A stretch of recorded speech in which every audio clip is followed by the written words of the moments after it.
Урматтуу улуттук форумдун катчылары, урматтуу Рената Винтер айым, ардактуу коноктор, ушул жылдын ноябрь айында баланын укугун жөнүндө Бириккен Улуттар Уюмунун конвенциясын кабыл алганына 30 жыл толот. Мына бүгүн ошол юбилейге арналган улуттук форумга баардыгы чогулуп отурабыз. Сиздерди ушул эл аралык мааниси бар, чоң мааниси бар окуя менен чын жүрөктөн куттуктайм сиздерди. Бириккен Улуттар Уюму 1948 жылы кабыл алган адам укугунун жалпы декларациясында балдар өзгөчө камкордуктун жана жардамдын объектиси болушу керек деп белгиленген. 30 жыл мурда глобалдуу деңгээлде баланын укугу жөнүндө конвенция кабыл алынган. Анда баланын кызыкчылыктарын татыктуу камсыз кылуу принциби каралган.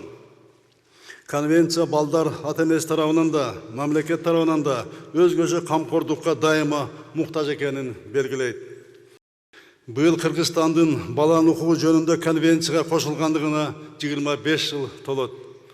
Конвенцияда белгиленген баланын укугу анын толук жана гармониялуу өнүгүшүн эң мыкты камсыз кылуу принциптери биздин коомдун тарыхый кырчысына туура келип, Кыргыз Республикасы тарабынан толугу менен колдоо тапкан. Биз илгертен эле балага карата болгон баалуулуктарды аздектеген коом болуп келгенбиз. Ата-бабаларыбыз балдарды бапестеп, кийинки муунду чоң камкордук менен өстүргөн. Кыргызстандын балдарды коргоо боюнча азыркы учурда көрсөткүчү да жаман эмес.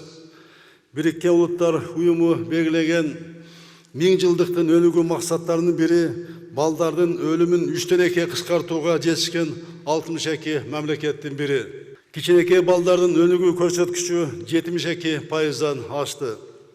Мектепке чейин 5 жаштан ылдый окутулуп жаткан балдардын саны 64%ды түздү. Мектепке кирүү алдындагы билим 91% балдар үчүн жеткиликтүү болуп калды. Биздин өлкөдө балдардын укуктук негиздери жетиштүү деңгээлде камсыз болгон.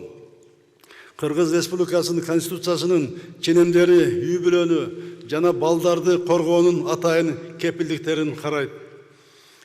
Эч ким жынысы, тили, майыптуулугу, этностук таандыктыгы, туткан дини, жаш курагы, саясий нандары, билими, мүлктүк же башка абалына карата басмырлоого алынышы мүмкүн эмес экендиги каралган. Балдардын ар бири дене боюнун, акыл ээсинин, руханий, адеп-акылактык жана социалдык өнүгүш үчүн зарыл жашоо деңгээлине укуктуу. 2016 жылы Кыргызстан Борбордук Азия мамлекеттеринин ичинен биринчилерден болуп балдар жөнүндө кодексти кабыл алган. Кодекс балдардын укугун бекемдеп, балдарды коргоо мүмкүнчүлүк берген принциптерди жана механизмдерди түздү. Мамлекеттик органдардын жана уюмдардын милдеттери кодексте так аныкталды. Бирок ага карабай айрым кемчиликтер орун алууда. Интернат мекемелерине жөнөтүлгөн балдардын саны азайган жок. Жерлерде социалдык кызмат көрсөтүүлөр жетиш экени белгилүү. Социалдык коргоо, асыроо, камкордук жана көзөмөлчүлүк системасында кемчиликтер жана коррупциялык элементтер да жоюла элек. Коомдо коргоосуз калган балдар зомбулукка, кемсинтүүгө дуушар болгон учурлар көбөйүүдө. Тарыхы, ата-бабалардын улуу жолу мындай көрүнүштүү жериген коом, гуманисттик дөөлөттөрдү карманган өлкө катары кырдаалды жакшыртуу үчүн кескин чараларды көрүүбүз абзел. Мамлекеттик жана жергиликтүү органдар, мамлекеттик эмес уюмдар, жалпы коомчулук жапа-тырмак киришип бул жагдайды өзгөртүүбүз зарыл. Буларга кошумча биз ички мамлекеттик саясатыбызда өзгөчө эске алынуучу дагы 3 чакырык бар. Биринчи, 2030 жылдан баштап Кыргызстанда калктын картаюусу башталат. Башкача айтканда, улгайгандардын саны 10%дан аша баштайт. Ошол эле убакта 18 жашка чейинки балдардын саны азыркы 33%дан азайып, 29%га чейин төмөндөйт. Экинчи, биз региондогу эмгек өндүрүмдүүлүгү эң төмөн өлкө болуп жатабыз. Төмөнкү квалификациялы адамдар талап кылынган экономиканын структурасы бул 30 жыл мурдагы саясаттын кесепети. Үчүнчү, келе жаткан санарип жана инновациялык технологиялардын заманы жогорку квалификациялуу кызматкерлерди талап кылат. Бирок бүгүн 7 жаштан 14 жашка чейинки балдардын ичинен 51% гана эсептөө жөндөмүнө ээ болушкан. Бул чакырыктарга туруштук берүү үчүн өлкөбүздө төмөнкү иш-чаралардын комплекси аткарылат.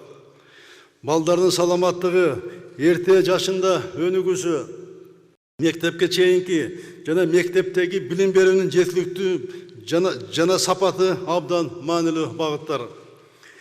Эртеңки күндүн талабына жооп берген инновациялык мектептер жана программалар ишке кирет. Ушул багытта инвестиция тарткан бардык тараптарды колдойбуз. Ата-энесинин камкордугусуз калган балдардын тагдыры, алардын укуктарын коргоо, жана адамдык кадыр баркын сактоо мамлекеттик саясаттын башкы артыкчылыктары. Турмуштук оор кырдаалда калган балдарды коргоо, анын ичинде зордук, зомбулуктан сактоо, өспүрүмдөрдү коомго интеграциялоо өкмөт жана жергиликтүү бийликтин негизги милдети. Урматтуу катышуучулар, жыйынтыктап айтканда, балдардын гармониялуу өнүгүүсү мамлекеттин артыкчылыктуу багыты бойдон калат. Балдардын укуктарын коргоо, аларды камкордукка бөлөп, коомго пайдалуу инсан болуп калыптануу үчүн шарттарды түзүү ата-эненин гана эмес, мамлекеттин, жергиликтүү бийликтин жана коомчулуктун иши, милдети, парзы. Кыргызстандын өкмөтү балдардын өнүгүүсү, үй бүлөсүнүн материалдык абалын жакшыртуу, аларга социалдык колдоо көрсөтүү жана коргоо үчүн татыктуу шарттарды мындан ары дагы бекемдейт. Урматтуу мекендештерим, Кыргыз Республикасынын өнүктүрүүнүн стратегиясында адамды өнүктүрүү, анын потенциалын ачуу негизги приоритет катары каралган. Бул стратегиянын приоритеттери Бириккен Улуттар Уюмунун глобалдык күн тартибинин бардык талаптарына дал келет. Стратегияны ишке ашыруунун алкагында төмөнкүлөрдү камсыз кылуу өкмөттүн милдети. Саламатты сактоонун, медициналык кызмат көрсөтүүлөрдүн сапатын жакшыртуу жана жогорку технологиялуу медицинаны жайылтуу.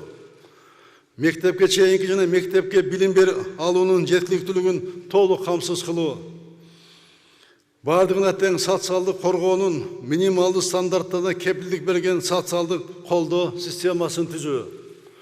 Баланын эрте өнүгүүсү, анын кызыкчылыктарын жана укуктарын коргоо, балдар үчүн туруктуу өнүктүрүүнүн максаттарын жетүү бардык бийлик бутактарынын, жергиликтүү бийликтин, коомдук уюмдардын артыкчылыктуу милдеттери болуп кала берет. Кыргызстанда ар бир бала үй бүлөдө жашоого жана тарбиялоого укуктуу. Бактылуу бала бактылуу үй бүлөдө гана өсөт. Ошондуктан биздин өлкөдө үй бүлө институтун бекемдөө артыкчылыктуу багыт. Жогорудагы максаттарды кеңири коомчулукка жеткирүү үчүн ушул жылдын 1-июнунан тартып старт алган Тумар улуттук компаниясын биз колдоого алдык. Урматтуу форумдун катчылары, балдар мамлекетибиздин келечеги, биз алардын көңүлү куунак, ден соолугу чын, билимдүү жана руханий жактан өнүккөн адам болуп өсүп жетилишине бардык күчүбүздү жумшоого тийишпиз. Бүгүнкү форумда балдарды коргоо боюнча актуалдуу зарыл маселелер ачык талкууланат, жаналарды чечүүнүн натыйжалуу жолдору сунушталат деп ишенем. Форумдун бардык катышууларына ийгиликтерди, жакшылыктарды, үзүрлүү, натыйжалуу иштерди каалайм. Жараткан Кудай колдоп, элибизде ынтымак, жергебизде тынчтык болсун. Кыргызстандагы ар бир бала бактылуу болсун. Рахмат көңүл бурганыңыздарга.